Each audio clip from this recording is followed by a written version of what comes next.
தற்போதைய அண்மை செய்தியாக பார்த்து வருகிறோம். சென்னையில் இரண்டாவது நாளாக சோதனையானது நடைபெற்று வருகிறது. அண்மை செய்தியாக பார்த்து வருகிறோம். தொடர்ந்து சென்னை ஆழ்வார்பேட்டையில் எஸ்பிஎல் இன்ஃப்ராஸ்ட்ரக்சர் என்ற கட்டுமான நிறுவனத்தில் இரண்டாவது நாளாக சோதனையானது நடைபெற்று வருகிறது. கூடுதல் விவரங்களோடு இணைகிறார் செய்தியாளர் சுப்பிரமணியன். வணக்கம் சுப்பிரமணியன், விவரங்கள்.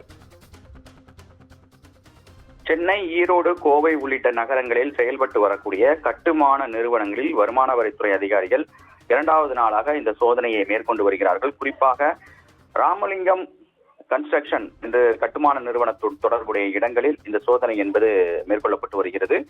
எதிர்க்கட்சித் தலைவர் எடப்பாடி பழனிசாமியுடைய உறவினராக இருக்கக்கூடிய ராமலிங்க நிறுவனம் தொடர்புடைய இடங்களில் இந்த சோதனை என்பது மேற்கொள்ளப்பட்டு வருகிறது. குறிப்பாக சென்னையில் 6 இடங்களிலும், அதே போல சென்னை, கோவை, ஈரோடு உள்ளிட்ட இடங்களில் மொத்தம் 26 இடங்களிலும் இந்த சோதனை என்பது இரண்டாவது நாளாக நீடித்திருப்பதாக வருமான வரித்துறை அதிகாரிகள் தரப்பில் தெரிவிக்கப்பட்டிருக்கிறது. ஏற்கனவே இந்த நிறுவனம் அரசு கட்டுமான ஒப்பந்த பணிகளை செய்து வருகிறது. அது மட்டுமல்லாமல் சென்னை, கோவை, பெங்களூர் அலுவலகங்களில் இந்த நிறுவனம் அலுவலகங்கள் செயல்பட்டு வருகிறது. 2016ஆம் ஆண்டு ராமலிங்கம் தொடர்புடைய இடங்களில் ஏற்கனவே வருமான வரித்துறை சோதனை என்பது நடத்தப்பட்டு இருந்தது.